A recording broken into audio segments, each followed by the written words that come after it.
All right, let me introduce the panel here. We're going to get right to it. They're going to, after I introduce them, they'll make some introductory remarks and comments, and then we'll have time to go through with questions. So he is an internal medicine physician with ESSA Health in St. Louis. Dr. Hastings graduated from Rockhurst University on the other side of the state with a bachelor's degree in chemistry before attending medical school at the University of Missouri, Kansas City. Pat Karen is Senior Director, Innovation, Research, and Development with Optum Technologies. He's responsible for business development and the execution of health and wellness innovation strategies for consumer caregivers, healthcare providers, employers, and government entities as well. Pat Karen with us today. Blake Margraf is the Chief Executive Officer at Pharmix. He attended Washington University right here in St. Louis, obtaining his degree in biology in 2015.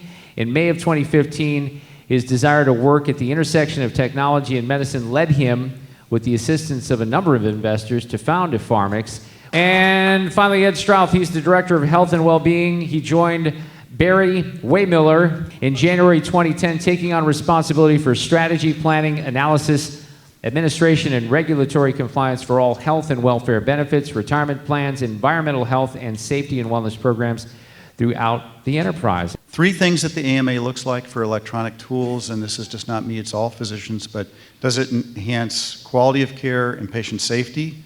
Does it improve our work efficiency? And does it improve our diagnostic ability? And I would add prognostic ability. Patient safety is very important. That's why we did our Lean Six Sigma change. We didn't want any missing lab. We didn't want any missing consults. We didn't want anything missing coming through our office. And we wanted to communicate very effectively with patients, and we wanted patient throughput to be much more efficient than what it was. Waiting, a source of waste. We didn't want that at all. In terms of apps I'd like to see are things like things with diabetic education or cardiac risk. Biggest cost, and most of our work is spent taking care of chronic diseases. So it's diabetes, it's cardiac and COPD and so on, CHF. Lab explanations would be nice, automatically. Cancer prognosis and treatment. The WHO calculates that if we all exercised, achieved ideal body weight, didn't smoke, didn't drink alcohol to excess, we'd decrease heart attacks and strokes by 80%, decrease diabetes by 80%. That's 4 out of 5 gone. So these things really got to help us. But more importantly, we have to act on the information that we're given. You're going to hear a number of things around not only big data, but it's also around deep learning. It's also on aspects of synchronization and bringing that data together in multiple different aspects here. So it's not just about healthcare data, it's adding in social economic data, it's adding in things like Dartmouth Atlas and many other points to look at data points that may be impactful from a healthcare standpoint. So big data is a big component of how we look at this, and not only from a provider standpoint, where we can now inform ACOs is a great example of what Elliot had brought up earlier, of how we give them insights into managing their populations. What kind of data can we bring in front of them to help them understand who are the patients that are at risk using big data? How can we use this with evidence-based guidelines to help them understand those members that need some kind of action? What's the likelihood or the probability of them coming in for some kind of service in the next 3 months or 6 months? We can now start calculating that out using big data to help inform and get ahead of it instead of waiting for the condition or the issue to happen. The average American has 7 of these devices at their disposal. So if you think about it here, it's your smartphone. Believe it or not, your smartphone is a healthcare device. You have your Fitbits, you have your weight scales, you have your laptops where you can do video communications. So as you think about it here, about 7 on average. By 2020, the statistic is the average American will have 70 of these devices at their disposal. That's amazing. And if you look at the evolution of technology, I could see it happening as well. What we're seeing is the evolution of the connected home, the connected consumer, in multiple different areas. Your car, believe it or not, in the next many years is going to become a healthcare device.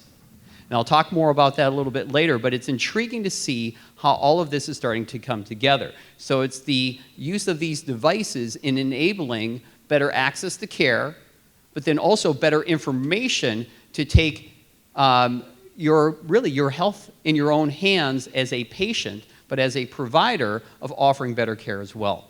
So I founded and run a company called ePharmix, the evidence-based digital health company. Our goal is really to serve the 20% of sickest, poorest, toughest, and most frustrating patients from the perspective of many folks in this audience. And we do that, and this is going to sound strange, by failing.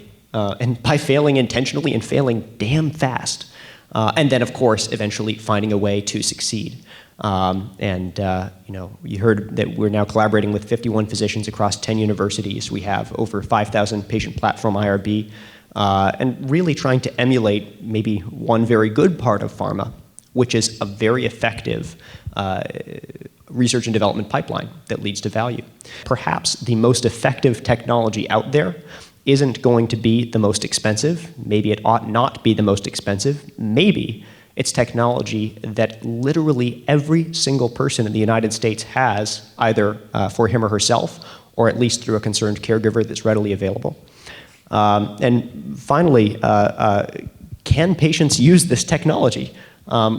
Set aside the idea of affording a smart refrigerator just yet, because we will all get there. We really will. Can technology influence personal accountability? And definitely, I say yes. We've seen it in our data. We've seen it in a variety of different areas. And I would say technology, from my perspective, is not just the technical piece, but it's information delivered via those technical pieces, via text, via emails, all of those other things. So I kind of lump all that together. So we have a very varied strategy with regard to how we try to engage our associates in this whole area. We have a healthcare concierge service that provides a variety of services to them on how they can best use the benefits that they are afforded through the organization.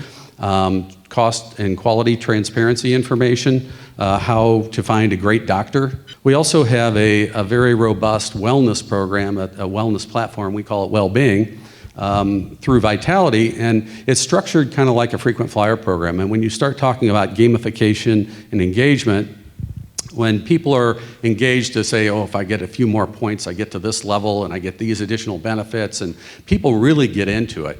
And that's one of the things that we've really seen some great strides in. We've have the traditional group challenges and all the things around that, but they're all tied back to kind of a points-based system that then results in people can get Amazon gift cards, et cetera, et cetera. So it really, really does drive engagement and get people involved. And so it's a tobacco cessation program that when you have a craving, you can pull this puzzle up and it distracts you from your craving, and you have to kind of figure out and do this puzzle. And so it gets you over that hump for that particular craving. So those are the kind of things from a technology standpoint that we want to see more of as a plan sponsor, as an employer, to try to really encourage our folks to lead healthier and happier lives. That's all. I forgot to mention the MeDoc. There's all these online consults that you can get. So for colds, flus, very routine things, people already have access to that, either with a live doctor or with a 5-minute consult. So it already does exist. It's not known about or utilized very much. We know that there's a shortage of nurses. We know that there's a shortage of doctors out there today. Can we utilize these technologies to augment some of the needs in the care practices? So, for example, can we take Alexa to the next steps? As you were mentioning, I got spots on my neck. I can now ask Alexa, which is going to tap into evidence-based guidelines, to walk you down a path that's going to say, oh, take some Advil, or here's your provider, can we give them a call? So it's going to get to that evolution of taking some of the triage out of the system and really getting the care necessities to where they need to be from a provider standpoint. That's just one of many things from an artificial intelligence chatbot standpoint. The other thing I'm really, really excited about here is also virtual reality. So from a technology standpoint here, if you haven't seen them yet, Oculus Rift, HoloLens from Microsoft, Google Cardboard, there's a number of them out there today. It's actually putting yourself into an immersive kind of a 3D environment. You're wearing these essentially like ski goggle type things here. And what we're looking at here is how can we use that technology to augment things around pain. So if we did a study, actually it was a vet that had come in after Afghanistan. It actually wasn't a study we did, it was a published study. that this vet had third-degree burns over 30% of his body. And using virtual technology, virtual reality, the study was that they put him into these goggles into a very immersive environment where now he got his pain reduction from being in that immersive environment than actually taking meds. And so it's the reduction of things like that by using technologies that can help stimulate other points of thinking in cognitive areas for pain management. If I have this almost Minority Report style 8-monitor display, and I can see what's happening with my patient, pretty much everything except x-rays, right? I can monitor blood pressure, all of the vital signs, and provide care, then why would I possibly limit that just to my organization's patients? I can do it more cheaply, and then I can offer that as a service so there is zero downtime, and talk about a way to reduce costs. Most dangerous bed in a hospital is the empty one. Well, maybe the most profitable way for a hospital to make a profitable approach is through one of these virtual care centers. From a physician standpoint, from a healthcare standpoint, that you're going to have more data scientists on board to help with the visualization of some of that data to effectively work with the physicians then in making the effective decisions. We're using cloud technologies as well. There's a number of aspects. You mentioned Cambridge. We have an organization called Optum Labs, which is trying to create the world's largest healthcare database with partner companies looking at de-identified data, and then how do we mine that data for effective healthcare decisions and actions. So what you're seeing is an evolution of data scientists becoming more and more prevalent along with technologists in the back office around the healthcare system.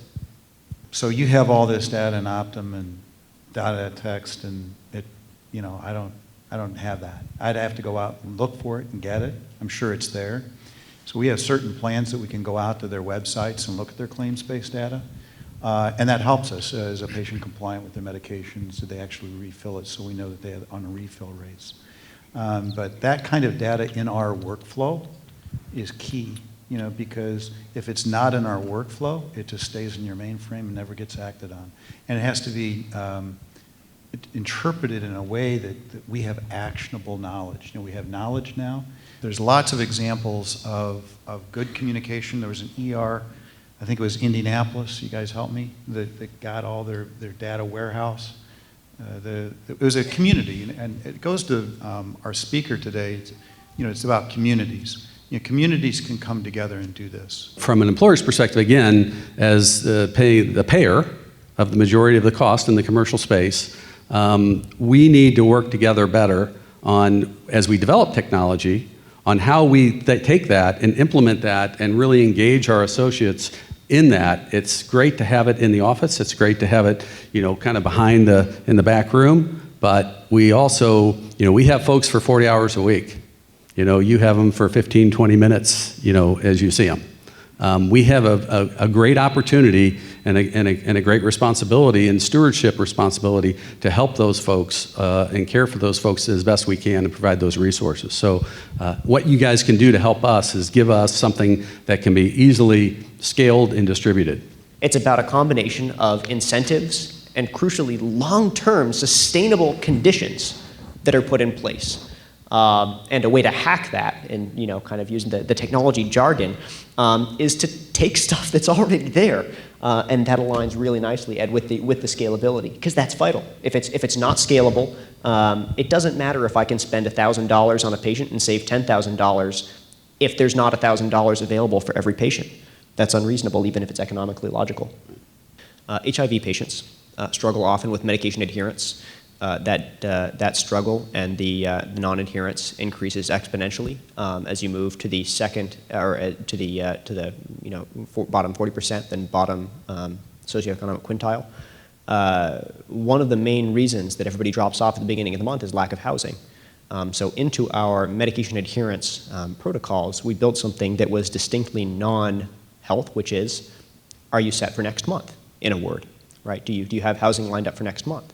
I think technology is going to be the enabler to help educate on where some of these local communities and organizations are to help individuals. We were just talking earlier